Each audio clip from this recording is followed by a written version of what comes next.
ई कहानी बाल पुस्तक जंगल वेंचर से लिहल गईल बा।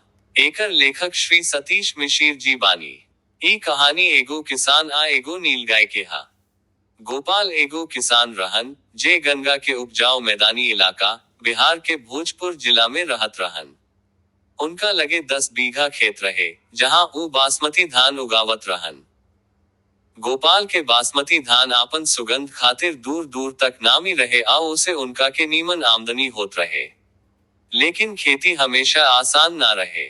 खेत पर बार बार नील गाय हमला कर देत रहसन। झुंड में आके नील गाय फसल बर्बाद कर देत रहे। किसान लोग नील गाय से बड़ परेशान रहन। अब सुनी एगो अनहरिया सांझ के कथा। एक दिन सांझ के बाद सब खेत सुनसान हो गई। गांव के सब किसान घर चल गईल रहन, बाकिर गोपाल आपन खेत में रहन काहे कि उनका धान के पटवन करे के रहे। अचानक उनका लागल की धरती कांपतिया। गड़गड़ाए के आवाज अनहरिया में गूंज उठल। गोपाल देखले कि उनका खेत चहुओं से नील गाय के भारी झुंड से घेरा गईल बा। उनकर कलेजा कांप रहे, झुंड बेचैन रहे। बहुत बड़ बड़ बैल उनका तरफ बढ़े लगले सन। गोपाल टॉर्च के रोशनी कैले त ओहनी के आंख लाल चमकत रहे अरु दांत घिस घिसात रहे। गोपाल समझ गईले कि अब अंत नजदीक बा। ई नीलगाय हमरा के आज मार देहे सन। तबे आयल वो अनोखा रक्षक।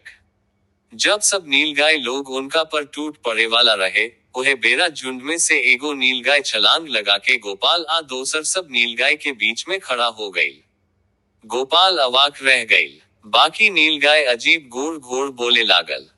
नीलगाय में आपस में झगड़ा भइल, बाकिर धीरे धीरे पूरा झुंड अन्हारा में खो गई।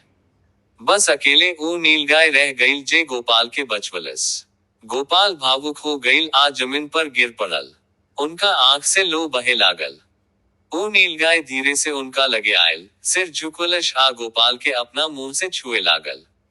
गोपाल कांप उठल, जैसे कि उनका बिजुरी लाग गयल होखे। वो धीरे से कहले, नीलू, तू हाउ का?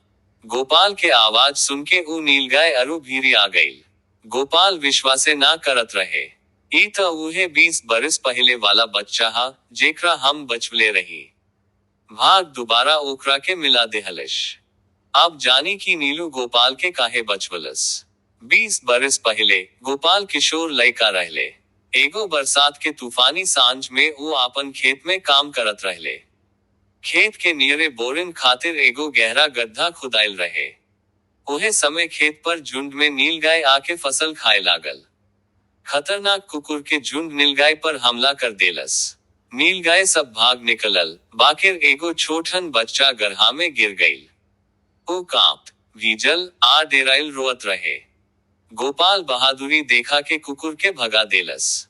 बड़ मेहनत कई के ऊ बछरवा के गड्ढा से बाहर कढलस। घर लेके गईल, घाव धोवलस आ गाय के दूध पियवलस। कई महीना तक गोपाल ओकर देखभाल करलन। धीरे धीरे ऊ स्वस्थ हो गईल। गोपाल ओकर नाम रखले नीलू। दोनों के बीच अपनापन हो गईल। अब रोज खेत खेत ऊ दोनों खेलत रहले। लेकिन एक दिन झुंड में नीलगाय आयल। नीलू ओहनी के ओर दौड़ गईल। गोपाल समझ गईल कि ओकर असली परिवार इहे बा। आंसू बहावत गोपाल ओकरा विदा देलन। भाग्य के पुरस्कार अब 20 बरस बाद, ऊ नीलू आज आपन रक्षक के बचवलस। अब वो कमजोर बछुरा ना रहे, बलूक बलवान रक्षक बन गयल रहे। खतरनाक घड़ी में नीलू आपन बचपन आ गोपाल के दयालुता के याद कैलस। ओकरा बदले में अपना रक्षक के जान बचवलस।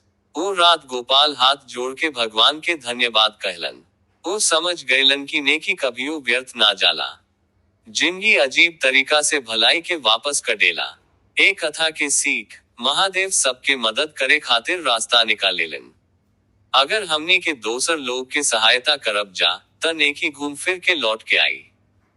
ऐसने नीमन कहानी खातिर निमन किड्स टीवी आ निमन बा के सब्सक्राइब करी। जंगल वेंचर्स किताब ई दिवाली पर